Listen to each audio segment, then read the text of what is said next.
الله الذي تساءلون به والأرحام إن الله كان عليكم رقيبا يا أيها الذين آمنوا اتقوا الله وقولوا قولا سديدا يصلح لكم أعمالكم ويغفر لكم ذنوبكم ومن يطع الله ورسوله فقد فاز فوزا عظيما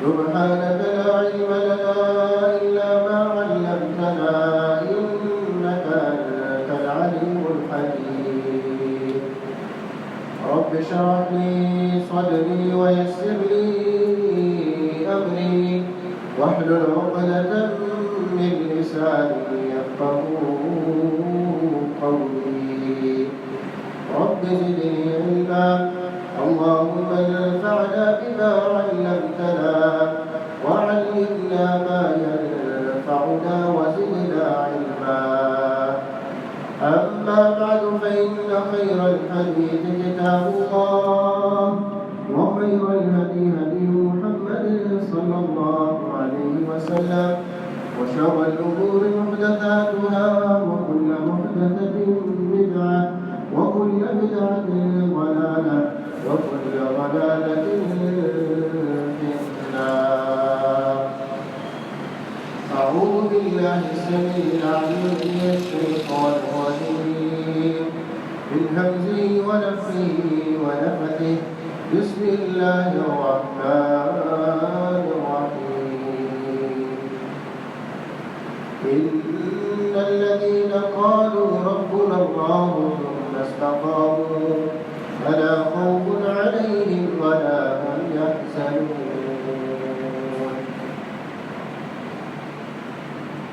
تمام قسم کی تعریفات حمد و ثنا اللہ وحدہ لا شریک کے لیے جو اس کائنات کے خالق و مالک ہے انبیاء اللہ تعالیٰ درود و سلام امام الانبیاء سید الاولین والآخرین امام الانبیاء والمرسلین شفیع المذنبین محمد رسول اللہ صلی اللہ علیہ وسلم کی ذات طیبہ جنہیں اللہ رب العالمین نے پوری کائنات کے لیے ہادی و رحمت بنا کر بھیجا ہے۔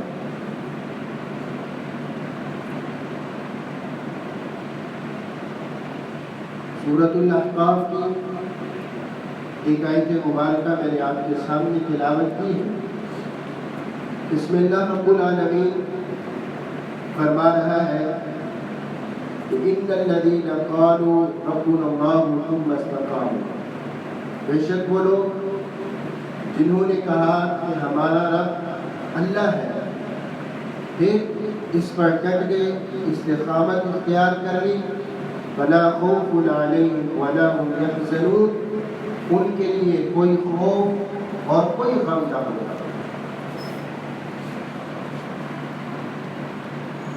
استقامت کا اللہ رب العالمین نے اس آیت مبارکہ میں بیان کیا ہے کہ جو لوگ اللہ کو رب مان لیں اور پھر اس پر استقامت اختیار کریں، اللہ رب العالمین کو رب ماننا اور پھر اس پر ڈٹ جانا، استقامت اختیار کر لینا، گویا ایسے لوگ اللہ رب العالمین کے ولی ہوا کرتے ہیں۔ اللہ کو رب مان کر اس پر استقامت کیسے اختیار کی جائے، کیسے اس پر انسان ڈٹ جائے، یہ صحابہ کرام رضوان اللہ علیہم اجمعین کی سیرت کو پڑھیں تو پتہ چلتا ہے۔ اللہ رب العالمین کو رب ماننا کہ اللہ رب العالمین ہی ہمارا پالنہار ہے، اللہ ہی ہمارا مشکل کشا ہے، داتا ہے، گنج بخش ہے، لطفال ہے، اور پھر اس پر ٹک جانا کہ اس راستے پر چلتے ہوئے کیسی بھی تکلیف، کیسی بھی مشکل گھڑی، کیسے ہی غم سے بھرے ہوئے راستے، کیسی ہی تکالیف مسائل کیوں نہ آ جائیں، اس راستے سے ہٹنا نہیں۔ حضرت خباب بن ارت رضی اللہ تعالیٰ عنہ نبی اکرم صلی اللہ علیہ وسلم کے پیارے صحابی ہیں۔ آپ اسلام سے قبل غلامی کی زندگی بسر کیا کرتے تھے۔ ایک خاتون تھی، آپ اس کے غلام ہوا کرتے تھے، اس کے ہاں کام کاج کیا کرتے تھے۔ حضرت خباب بن ارت اسلام قبول کرتے ہیں، اور پھر جس کے ہاں یہ کام کاج کیا کرتے تھے، محنت مزدوری کیا کرتے تھے، اس خاتون کو جب پتہ چلتا ہے کہ خباب نے اسلام قبول کر لیا، ہمارے معبودوں کو برا بھلا کہتا ہے، ہمارے معبودوں کی عبادت نہیں کرتا، ایک نیا شخص آیا ہے جس نے نبوت کا دعویٰ کیا ہے، ایک اللہ کی عبادت کی طرف بلاتا ہے، اپنے نبی ہونے کا دعویٰ پیش کرتا ہے۔ خباب نے اس کے ہاتھ پر اسلام قبول کر لیا۔ بلاتی ہے، کہا خباب میں کیا سنتی ہوں کہ تو اپنے دین سے پھر گیا ہے، اپنے آباء و اجداد کے دین کو چھوڑ دیا ہے۔ ہمارے جو آباء و اجداد دین چھوڑ کر گئے تھے، اس دین کو تو نے خیر آباد کہہ دیا، کوئی نیا دین تو نے قبول کر لیا۔ یہ جو شخص آیا ہے اس کے پیچھے تو چل پڑا ہے، تجھے کیا معلوم؟ خیر سمجھایا، نہ سمجھے، کہا جو چاہتی ہو کر لو، اب اس کو میں چھوڑ نہیں سکتا۔ جس راستے کو میں نے اختیار کر لیا ہے، جس نبی کا کلمہ میں نے پڑھ لیا ہے، جس اللہ کی وحدانیت کا میں نے اقرار کر لیا ہے، جس اللہ کو میں نے رب مان لیا ہے، اب اس سے میں کسی صورت بھی پیچھے نہیں ہٹ سکتا، کسی صورت نہیں ہٹنے والا۔ جو چاہتی ہو کر لو، تمہارے جی میں جو آئے کرتی ہو، کرنا چاہتی ہو کر لو۔ بالآخر کیا ہوا؟ طرح طرح کی اذیتیں، تکلیفیں، مارنا پیٹنا شروع کر دیا، اور جو لوگ کام کاج کیا کرتے تھے ان کو بھی حکم دیا کہ خباب کو تکلیف دو، خباب کو مارو، اتنا مارو، اتنا مارو کہ یہ بالآخر ہمارے دین میں واپس آ جائے، اپنے دین کی طرف واپس آ جائے، اپنے آباء و اجداد کے دین کو چھوڑا ہے اس کی طرف واپس پلٹ آئے، اس نئے دین کو قائم آباد کرے۔ کتنی اذیتیں دی گئی، کتنی تکالیف دی گئی۔ آگ کی بھٹی کے اندر لوہے کا راڈ گرم کر کے اس سے ان کے جسم کو داغا جاتا تھا، اس سے ان کے جسم پر مارا جاتا تھا، اور اتنے نشانات، اتنے گڑے پڑ چکے تھے کہ وہ بچے ان کے جسم کے ساتھ جہاں وہ سوراخ پڑ چکے تھے ان کے ساتھ۔ ایک دن اس حدیث مبارکہ سے، اس واقعے سے آپ اندازہ لگائیے کہ حضرت خباب بن ارت رضی اللہ تعالیٰ عنہ کو اسلام قبول کرنے پر کس طرح کی اذیتیں اور کتنی تکلیفیں دی گئی۔ ایک دن اللہ کے نبی صلی اللہ علیہ وسلم مسجد نبوی میں، مسجد نبوی کے ستون کے ساتھ ٹیک لگا کر بیٹھے ہوئے، حضرت خباب آتے ہیں اور آ کر عرض کرتے ہیں، اللہ کے نبی ہم کب تک یوں ہی تکلیفیں، اذیتیں، مار پیٹ کب تک ہم کرتے رہتے ہیں؟ کب تک ہمیں مارا جاتا رہے گا؟ کب تک ہم مشرکین کی یہ مار پیٹ برداشت کرتے رہیں گے؟ اللہ کی مدد کیوں نہیں آتی؟ کب آئے گی اللہ کی مدد؟ اب اندازہ لگائیں کہ حضرت خباب کو کتنا مارا گیا، کتنی اذیتیں دی گئی۔ آج ہمیں تو پکی پکائی دیکھ مل گئی، بنا بنایا دین مل گیا ہے، ہمیں تو کوئی قربانی دینی ہی نہیں پڑی۔ ہمارے آباء و اجداد مسلمان تھے، ہم بھی مسلمان تھے، ہمیں کیا پتا کہ اسلام کے لیے قربانی کیسی لینی پڑتی ہے، اسلام ہم سے کیسی قربانی کا تقاضا کرتا ہے، ہمیں کیا معلوم۔ اللہ کے نبی صلی اللہ علیہ وسلم نے جب حضرت خباب بن ارد رضی اللہ تعالیٰ عنہ کی یہ بات سنی، فوراً سیدھے ہو کر گئے۔ اللہ کے نبی صلی اللہ علیہ وسلم کا رنگ بدل گیا، آپ غصے میں آ گئے اور آپ کہنے لگے کہ لوگوں، تم سے پہلے جو لوگ گزرے ہیں، تمہیں تو ابھی کوئی تکلیفیں نہیں دی، تمہیں تو اس طرح ابھی اذیتیں نہیں دی گئی، تمہیں ابھی اس طرح سے مارا اور پیٹا نہیں گیا جس طرح تم سے پہلے لوگوں کو مارا گیا، جس طرح تم سے پہلے لوگوں کو مارا پیٹا گیا تھا، ابھی تمہیں اس طرح کی تکلیفیں نہیں دی۔ اللہ کے نبی، ہم سے پہلے لوگ کیسی تکلیفیں، کیسی مار پیٹ۔ اللہ کے نبی صلی اللہ علیہ وسلم نے فرمایا، ایک شخص لایا جاتا تھا اور لوہے کا آرا لے کر اس کے سر پر رکھ کر اسے دو حصوں میں بانٹ دیا جاتا تھا، تب بھی یہ تکلیف، یہ اذیتیں اسے اس کے دین سے ہٹا نہیں سکتی۔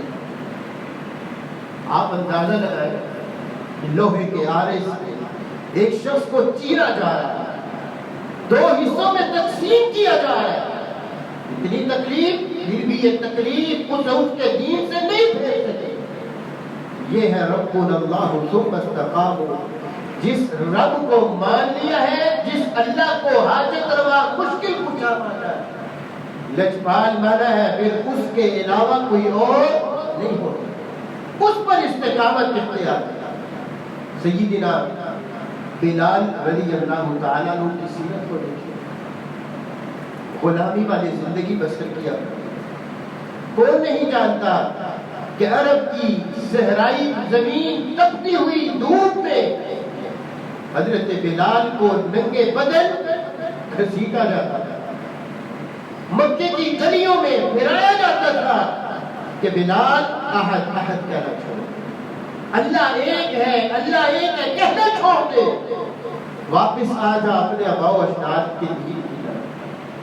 میرے بھائیوں، یہ وہ ہے کہ جب صحابہ کرام رضوان اللہ علیہم اجمعین نے اللہ رب العالمین کو رب مانا، تو پھر اللہ کو جب رب مان لیا، اس پر چاہے کتنی کڑی سے کڑی تکالیف مصیبتیں کیوں نہ آئیں، صحابہ کرام رضوان اللہ علیہم اجمعین ایک لمحے کے لیے بھی پیچھے نہ۔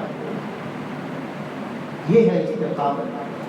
نبی اکرم صلی اللہ علیہ وسلم کے بارے میں جیسا کہ قرآن مجید میں بھی آتا ہے کہ اللہ رب العالمین نے یہ حکم دیا، فاستقم کما امرت، اے نبی استقامت اختیار کر، ڈٹ جانا ہے، کیسے؟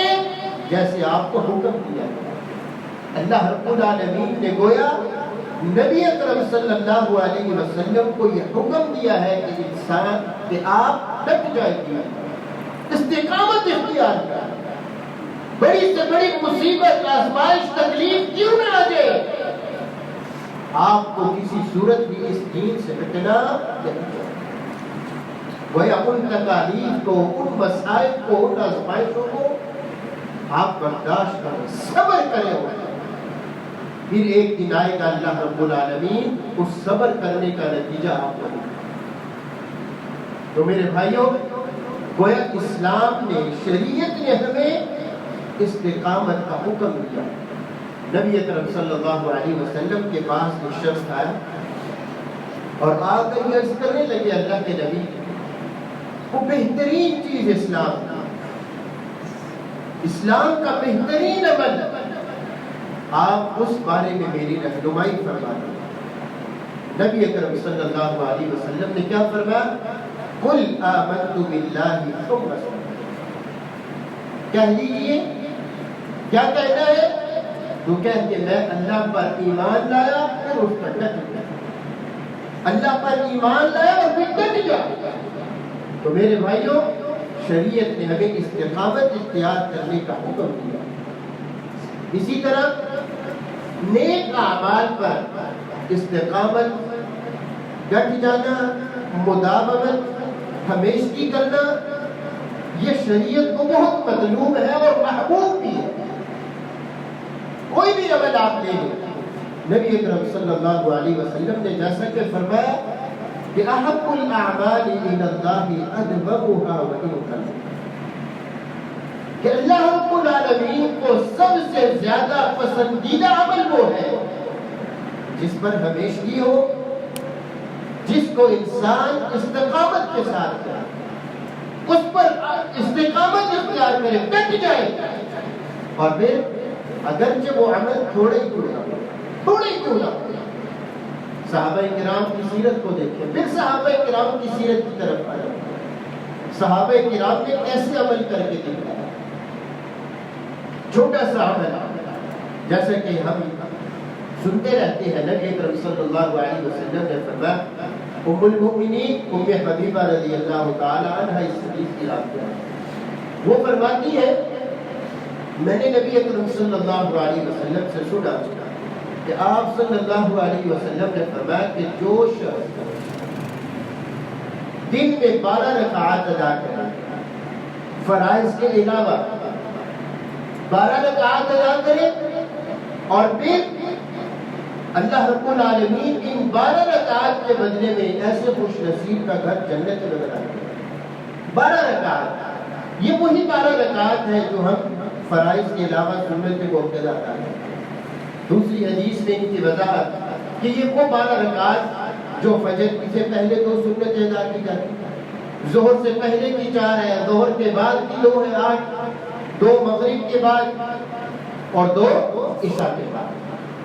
یہ 12 رکعات ہیں جن کے بارے میں اللہ کے نبی صلی اللہ علیہ وسلم نے فضیلت کیا بیان کی کہ جو ان 12 رکعات کو ادا کرے گا اللہ اس کا گھر جنت میں بنائے گا۔ اب دیکھیں عمل اللہ کے نبی نے بیان کیا اور اس کی فضیلت بیان کر دی۔ اب اس حدیث کو بیان کرنے والی کون ہے؟ ام المؤمنین ام حبیبہ بیان کیا۔ اب وہ اپنے عمل بیان کر رہی ہیں، دیکھیں کیا صحیح مسلم میں جہاں امام مسلم نے اس حدیث کو نقل کیا، اس کے بعد امام مسلم نے جو راوی اس حدیث کو بیان کرتا جا رہا ہے اس کے عمل کو بھی ساتھ بیان کرا۔ ام حبیبہ بیان کرتی ہے ما ترکتہن منذ سمعتہن من رسول اللہ صلی اللہ علیہ وسلم، جب سے میں نے ان 12 رکعات کے بارے میں اللہ کے پیغمبر سے سنا ہے کبھی ان 12 رکعات کو میں نے چھوڑا جب سے چھوڑا۔ اب کتنے عرصے سے سنا ہوگا؟ اب دیکھیں میں نے آپ نے ان 12 رکعات کے بارے میں کب سے سنا؟ سنتے رہتے ہیں ہم، لیکن میرے اور آپ سمیت مجھ سمیت کوئی ایسا شخص نہیں جو یہ دعویٰ کر سکے کہ میں نے جب سے ان 12 رکعات کے بارے میں سنا کبھی ان کو چھوڑا۔ صحابہ کرام رضوان اللہ علیہم اجمعین دیکھیں جب سنا عمل کے بارے میں اس پر ٹکر، یہ ہے استقامت۔ اور پھر ام المؤمنین ام حبیبہ سے آگے اس حدیث مبارکہ کو سننے والے ہیں ابسا، اس حدیث کے راوی وہ فرماتے ہیں ما ترکتہن منذ سمعتہن من ام حبیبہ، جب سے میں نے اس حدیث کے بارے میں ام حبیبہ سے سنا ہے ان 12 رکعات کو میں نے کبھی چھوڑا۔ یہ حدیث کے راوی ابسا بیان کرتے ہیں، اور ابسا سے سننے والے کون ہیں؟ حدیث کے راوی وقال عمرو بن عوف، عمرو بن عوف بیان کرتے ہیں کہ ما ترکتہن منذ سمعتہن من ابسا، میں نے جب سے ان 12 رکعات کی فضیلت کے بارے میں ابسا سے سنا ہے کبھی ان 12 رکعات کو چھوڑا۔ اللہ دیکھیں کیسے استقامت اختیار کی، کیسے ڈٹ گئے۔ اور پھر عمرو بن عوف سے آگے سننے والے ہیں نعمان بن سالم، وہ کیا بیان کرتے ہیں ما ترکتہن منذ سمعتہن من عمرو بن عوف جب سے میں نے ان 12 رکعات کے بارے میں عمرو بن عوف سے سنا ہے کبھی ان کو چھوڑا نہیں۔ دیکھیں سب سے پہلے کس نے بیان کرنے والے کون تھے؟ اللہ کے نبی بیان کرنے والے۔ سننے والی کون تھی؟ ام حبیبہ مومنوں کی ماں، وہ بیان کرتی ہے اپنا عمل۔ ان سے آگے بیان کرنے والے راوی حدیث کے انبس صاحب ہیں، ان کے بعد بیان کرنے والے عمرو بن عوف ہیں، ان سے بیان کرنے والے نعمان بن سالم ہے، جو کس سے بیان کر رہا ہے؟ سنتا چلا جا رہا ہے، اپنا عمل بیان کرتا چلا جا رہا ہے۔ جب سے میں نے سنا کبھی کچھ چھوڑا۔ یہ ہے ہمیشہ کسی عمل کو جب انسان اختیار کرے پھر اس میں ڈٹ جائے گا۔ اور پھر اسی طرح میرے بھائیوں دوسری مثال دیکھیں نماز چاشت کے حوالے سے۔ سورج کے طلوع ہونے پر جو نماز ادا کی جاتی ہے کم سے کم 2 رکعت ہے، زیادہ سے زیادہ 8 رکعت۔ جس کو اللہ نے جتنی استطاعت دی 2 رکعت بھی پڑھنا چاہے پڑھ لے، اور پھر چاہے تو 6 پڑھے، 4 پڑھے، 8 پڑھے، جتنی اللہ نے جس کو استطاعت دی۔ اور اس نماز کی بھی بڑی فضیلت ہے۔ اب اس نماز کے بارے میں ام المؤمنین اما عائشہ صدیقہ رضی اللہ تعالیٰ عنہ بیان کرتی ہیں کہ لو نشر لی ابوایہ ما ترکتہن۔ اما عائشہ صدیقہ رضی اللہ تعالیٰ نماز چاشت کی 8 رکعت ادا کیا، 8 رکعت۔ ہمیں تو 2 پڑھنا ہمارے لیے بڑی مصیبت ہوتی ہے۔ نفل نماز فرائض بتائیے ہم کس طرح سے پڑھتے ہیں۔ اب دیکھیں اما عائشہ کتنی رکعت پڑھتی تھی؟ 8 رکعت پڑھا کرتی تھی، اور کیا بیان کرتی ہے؟ لو نشر لی ابوایہ ما ترکتہن، میرے لیے میرے اگر والدین بھی زندہ ہو کر آ جائیں۔ مطلب یہ ہے اس کا کہ مجھ پر بڑی سے بڑی گویا مصیبت ہی کیوں نہ آئے، گویا میں موت کی وادی کے اندر ہی چلی جاؤں، بڑی سے بڑی مصیبت، بڑی سے بڑی آزمائش، بڑی سے بڑی مشکل کیوں نہ آ جائے، ما ترکتہن، میں نے کبھی بھی 8 رکعات کو چھوڑا کبھی نہیں چھوڑا۔ یہ ہے استقامت، یہ ہے ہمیشگی جو صحابیات نے، صحابہ کرام نے، سلف صالحین نے عمل کر کے ہم تک پہنچایا۔ اللہ کے نبی صلی اللہ علیہ وسلم ایک شخص کوئی عمل اختیار کرے کہ میں اس عمل کو روزانہ کیا کیسی بھی نیکی کیوں نہ ہو۔ مثلا ہم یوں سمجھ لیتے ہیں، وہ یہ کہے کہ میں ہر مہینے مسجد میں تعاون کیا، کچھ عرصہ وہ کرتا رہا وہ، اللہ نے جتنی اسے توفیق دی تھی، جتنی استطاعت دی، اب اگر وہ چھوڑ دے تو میرے بھائیو یاد رکھیں اللہ کو ایسا شخص محبوب نہیں کہ جو شخص نیک عمل کرتا رہا، ایک عرصے سے کرتا رہا، پھر آ کر وہ عمل کرنے چھوڑ دے، اللہ رب العالمین کو ایسا شخص محبوب نہیں۔ صحیح بخاری کی حدیث، اللہ کے نبی صلی اللہ علیہ وسلم حضرت عبداللہ بن عمرو بن العاص رضی اللہ تعالیٰ عنہ کو فرماتے ہیں کہ یا عبداللہ لا تکن مثل فلان کان قیام اللیل فترک قیام، عبداللہ فلان شخص کی طرح نہ ہو جانا جو رات کو قیام کیا کرتا تھا پھر اس نے رات کو قیام کرنا چھوڑ دیا۔ یہ تو ایک حدیث ہے، اس حدیث میں ایک نیکی کے بارے میں، ایک عمل کے بارے میں بیان کیا ہے کہ وہ یہ رات کو عمل کرتا تھا پھر اس نے یہ عمل کرنا ہی چھوڑ دیا، عمل کرنا ہی چھوڑ دیا۔ اب دیکھیں رمضان المبارک میں ہم مسجدوں کو آباد کرتے تھے، قرآن مجید پڑھتے تھے کثرت کے ساتھ، تراویح کا اہتمام کرتے تھے، آخری عشرے میں قیام بھی کرتے تھے، لیکن اب رمضان چلا گیا تو میرے بھائیوں کہیں ایسا نہ ہو کہ میں اور آپ بھی اس حدیث کے مصداق بن جائیں، اس حدیث کے مصداق بن جائیں کہ رمضان میں تو ہم تراویح کا اہتمام کرتے تھے، تہجد پڑھتے تھے، تراویح اور تہجد ایک ہی نماز ہے، لیکن کیا رمضان کے چلے جانے کے بعد ہم اس کو چھوڑ، تو رمضان کے بعد ہم نے جو اعمال ہم رمضان میں کیا کرتے تھے، رمضان کے بعد کوشش یہ کرنی ہے ہم نے اپنے استطاعت کے مطابق ہم ان اعمال کو جاری رکھ سکیں۔ جتنے قرآن ہم رمضان میں پڑھتے تھے، کوشش کرنی ہے رمضان کے بعد بھی اتنی تلاوت کر سکیں۔ رمضان میں قرآن کو ترجمے کے ساتھ پڑھتے تھے، کوشش یہ کرنی ہے رمضان کے بعد بھی اس کو جاری رکھ سکیں۔ تراویح پڑھتے تھے، کوشش یہ کرنی ہے چاہے رات کو 2 رکعت پڑھے لیکن پڑھے تو نماز کے بعد ہی پڑھ لیں، عشاء کی نماز کے بعد۔ ضروری نہیں کہ آپ تہجد کے قائم اٹھیں تو پھر پڑھیں، نہیں، آپ کی نیت، آپ کے نیت کے مطابق اللہ آپ کو اجر دے گا۔ آپ کو معلوم ہے میں رات کو نہیں اٹھ پاؤں گا، آپ عشاء کی نماز کے بعد 2 رکعت 4 رکعت جتنی اللہ نے توفیق دی آپ وہ ادا کرتے ہیں۔ یہ ہے استقامت۔ اور یاد رکھیں کہ جو شخص کسی بھی نیکی پر دوام اختیار کرتا ہے، اس پر ڈٹ جاتا ہے، چاہے کیسی مصیبت مشکل سے مشکل گھڑی کیوں نہ ہو۔ جو شخص کسی بھی نیکی پر، نیک عمل پر، عبادت پر ڈٹ جائے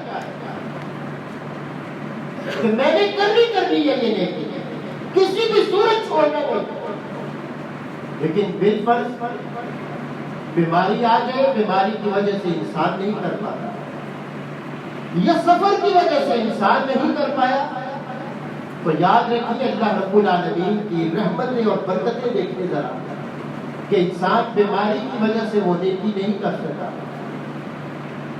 سفر کی وجہ سے، تھکاوٹ کی وجہ سے وہ نیکی نہیں کر سکا، یا مشغولیت، مصروفیت اتنی بڑھ گئی کہ وہ نہیں کر سکا۔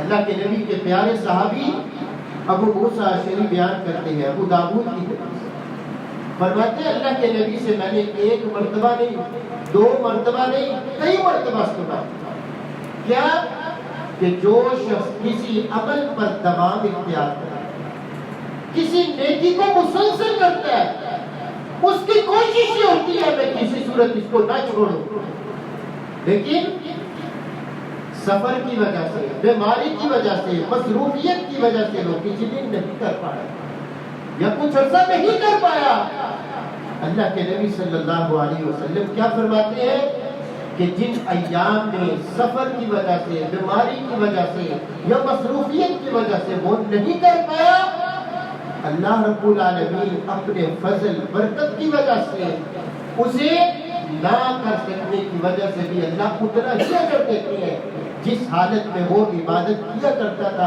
اللہ اس سے اجر دیا کرتا۔ لیکن بندہ عمل کرتا رہا، اللہ اجر دے رہے، لیکن بیماری کی وجہ سے، سفر کی وجہ سے، مصروفیت کی وجہ سے بھول گیا، نہیں کر پایا، لیکن اب عمل نہیں ہو رہا، نہیں کر سکا، اللہ رب العالمین اس بندے کی نیت کی وجہ سے اسے اجر پھر بھی اجر دے۔ یہ ہے استقامت کا فائدہ، دوام کا، ہمیشگی کا فائدہ، کہ جو بندہ استقامت کسی عمل پہ اختیار کرے اللہ کو بڑی محبوب ہے۔ اور نبی اکرم صلی اللہ علیہ وسلم کو بھی اماں عائشہ فرماتی ہے کہ وہ عمل بڑا محبوب تھا کہ جو عمل ہمیشگی کے ساتھ کیا جائے، تمام ہو جس کے اندر، جس پہ انسان ڈٹ جائے، کسی صورت میں اس عمل کو نہ چھوڑے، اللہ کو بھی وہ عمل محبوب اور اللہ کے نبی علیہ السلام کو بھی وہ عمل محبوب۔ تو میرے بھائیوں، آج کی گفتگو کی پہلی بات یہ تھی کہ ہم نے رمضان المبارک میں جن اعمال کو کیا، اللہ رب العالمین سے توفیق مانگنی چاہیے کہ اللہ رمضان میں تیرے فضل، تیری توفیق سے جو نیکیاں کرتے رہے، اللہ تو ہمیں بعد میں بھی توفیق دینا، ہمارے اوپر سستی، کاہلی، غفلت نہ آ جائے کہ ہم ان نیکیوں کو چھوڑ بیٹھیں۔ اللہ تو نے جس طرح رمضان میں توفیق دی، اللہ رمضان کے بعد بھی توفیق دینا تاکہ ہم ان نیکیوں کو کر سکیں۔ اور اللہ کے نبی صلی اللہ علیہ وسلم اللہ رب العالمین سے ثابت قدمی کی دعا بھی مانگا کرتے تھے، اللہ سے دعا مانگا کرتے تھے۔ کیا دعا مانگتے تھے؟ یا مقلب القلوب ثبت قلبی علی دیک، یا مقلب القلوب ثبت قلبی علی دیک، اے دلوں کو پھیرنے والے، اے دلوں کو پھیرنے والے، ثبت قلبی علی دیک، میرے دین کو، میرے دل کو دین کے اوپر ثابت کر دے، دین کے اوپر مجھے ثابت کر دیا تھا کہ انسان کیونکہ اپنے آپ سے تو کچھ نہیں کر پاتا، یہ ساری کی ساری اللہ کی توفیق ہوتی ہے، تو انسان کو جہاں اللہ یہ توفیق دے وہاں انسان اللہ رب العالمین سے دین کے اوپر ثابت قدمی کی دعا بھی مانگے۔ میرے بھائیوں، دوسری اور آخری بات آج کی اس گفتگو کی یہ ہے کہ رمضان المبارک میں جہاں اللہ رب العالمین کے فضل اور اس کی توفیق سے ہم نے بہت نیکیاں کی، عبادات کی، بہت سارے نیک اعمال کیے، اب ان نیکیوں کی ہم نے حفاظت کرنی ہے، ان نیکیوں کو ہم نے ضائع نہیں کرنا۔ نبی اکرم صلی اللہ علیہ وسلم نے فرمایا، ایک مرتبہ صحابہ کرام سے پوچھا، اتدرون من مفلس، تم جانتے ہو مفلس کون؟ اللہ کے نبی صلی اللہ علیہ وسلم، مفلس وہ ہے جس کے پاس کوئی درہم نہیں، کوئی دینار نہیں، کوئی پیسہ نہیں، کوئی روپیہ نہیں، کوئی مال و متاع۔ اللہ کے نبی صلی اللہ علیہ وسلم نے فرمایا، میری امت کا مفلس وہ ہے جو کل قیامت والے دن اس حال میں آئے گا، اس کے ساتھ نیکیاں بھی ہوں، نمازیں بھی ہوں، روزے بھی ہوں، زکوٰۃ بھی، بڑی بڑی نیکیاں ہوں گی، لیکن کیا ہوگا ساتھ میں؟ کسی کو گالی دی ہوگی، کسی کا ناحق مال کھایا ہوگا، کسی کو مارا ہوگا، کسی کا خون بہایا ہوگا۔ اب دیکھیں، ایک طرف چوٹی کی یہ نیکیاں ہیں، نماز، زکوٰۃ، نوافل، بڑا اہتمام، بہت اہتمام ہے، اور دوسری طرف کیا ہے؟ کسی کا ناحق خون بہایا، کسی کو مارا، کسی کو گالی دی۔ معمولی سے معمولی گناہ، یہ گناہ شریعت نے بیان کیا۔ آج ہماری نظر میں ان گناہوں کی کوئی حیثیت نہیں۔ اللہ کے نبی صلی اللہ علیہ وسلم نے پھر کیا فرمایا؟ ہو جائے جس کو گالی دی، جس کا مال کھایا، جس کو مارا، اپنا حق لینے کے لیے آ گیا۔ کیا ہوگا؟ ان کی اس شخص کی نیکیاں تقسیم کر دی جائیں، ان کو نیکیاں تقسیم کر دی جائیں، جس کا مال کھایا تھا اس کو نیکیاں دے دی جائیں، جس کا ناحق خون بہایا تھا اس کو بھی نیکیاں دے دی جائیں گی، اور پھر جس کا ناحق خون بہایا، مال کھایا، مارا، جو بھی کیا، جو ظلم و زیادتی کی، اس کو نیکیاں دے دی جائیں گی۔ ادھر کیا ہوگا؟ نیکیاں ختم ہو چکی ہے، لیکن حق لینے والے ابھی حق لینے والے موجود ہیں، حق لینے والے موجود ہیں، اور اللہ رب العالمین کی بارگاہ ہے، اس دن کسی پر کوئی ظلم نہیں ہوگا، اس دن کسی پر کوئی زیادتی نہیں ہوگی، ذرہ برابر بھی ظلم نہیں ہوگا۔ اللہ کے نبی صلی اللہ علیہ وسلم نے فرمایا، جو حق لینے والے ابھی موجود ہوں گے، ان لوگوں کے گناہ اٹھا کر اس پر لاد دیے جائیں گے، اور اس کو اٹھا کر جہنم کا ایندھن بنا دیا جائے گا۔ کہاں گئی میرے بھائیوں وہ نیکیاں؟ ہم نے نیکیاں کی ہے، لیکن اللہ رب العالمین کے فضل اور اس کی توفیق سے کی ہے۔ اللہ جس طرح ہم نے یہ نیکیاں کی ہے، تیرے فضل تیری توفیق سے، اللہ تو ہمیں توفیق دینا کہ ہم کی نیکیوں کی حفاظت کریں۔ اللہ جس طرح ہم نے تیرے حقوق کا خیال رکھا ہے، اللہ اسی طرح ان حقوق العباد کی بھی توفیق دینا کہ ہم ان کو ادا کریں۔ تو اللہ رب العالمین ہمیں حقوق العباد کو بھی ادا کرنے کی توفیق دے، جو کہا گیا جو سنا گیا اللہ عمل کی توفیق دے۔ وما علینا الا البلاغ۔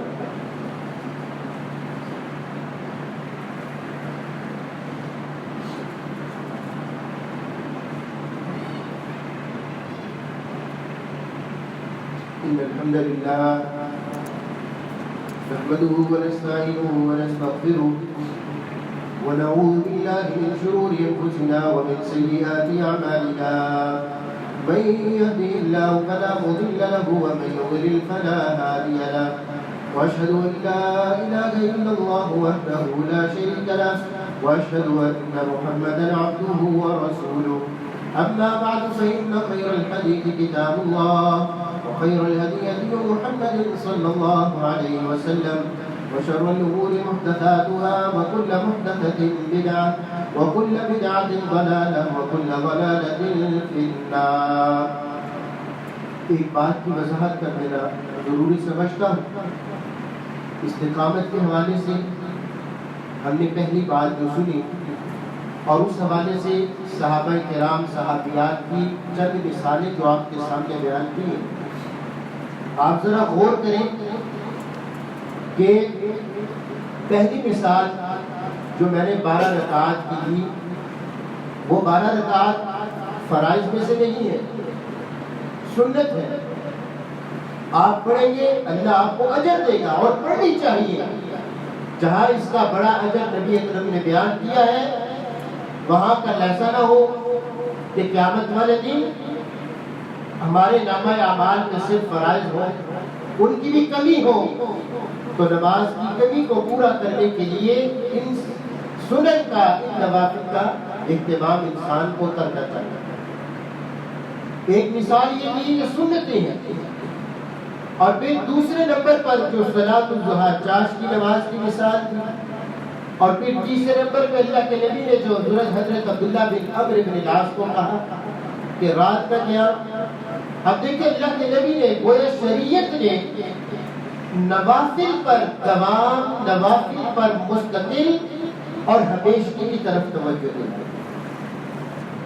نوافل پر اس سے آپ اندازہ لگا سکتے ہیں کہ نوافل پر بھی انسان کو توجہ دینی چاہیے. اس سے پہلے کیا ہے؟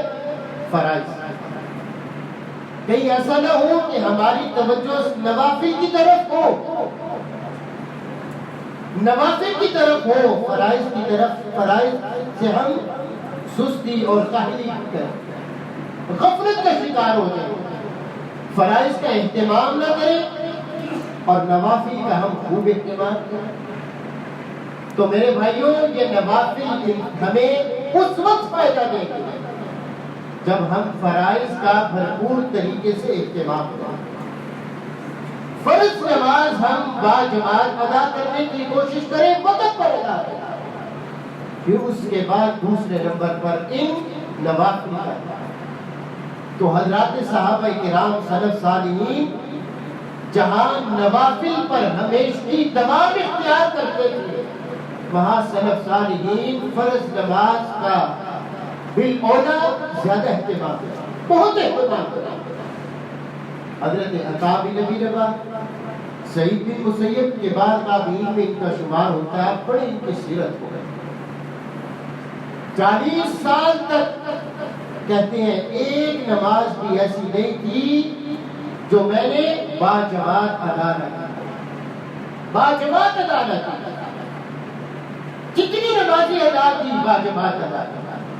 تو میرے بھائیوں ہمیں فرائض کی بھی طرف توجہ کرنی چاہیے کہ جہاں ہم رمضان میں فرائض کا بھی اہتمام کرتے ہیں وہاں رمضان کے بعد سب سے پہلے نمبر پر فرضی نمازوں کا اہتمام کریں، باجماعت ادا کریں، مسجدوں میں جا کر نماز ادا کریں، اور اس کے بعد نوافل پر ہمیشگی اور دوام اختیار کرنے کی کوشش کریں.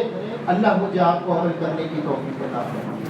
اللهم اعز الاسلام والمسلمين، اللهم انصر الاسلام والمسلمين، اللهم انصر المسلمين المستضعفين في كل مكان، اللهم انصر المسلمين المستضعفين في فلسطين، اللهم انصر المسلمين المستضعفين في كشمير، اللهم احفظ المسجد الاقصى، اللهم احفظ المسجد الاقصى، اللهم احفظ المسجد الاقصى، اللهم طهر قلوبنا من النفاق واعمالنا من الرياء والسنتنا من الكذب واعيننا من الخيانه، فانك تعلم خائنة الاعين وما تخفي الصدور.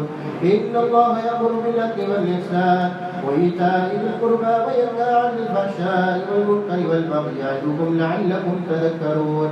سبحان ربك رب العزة عما يصفون وسلام على المرسلين والحمد لله رب العالمين.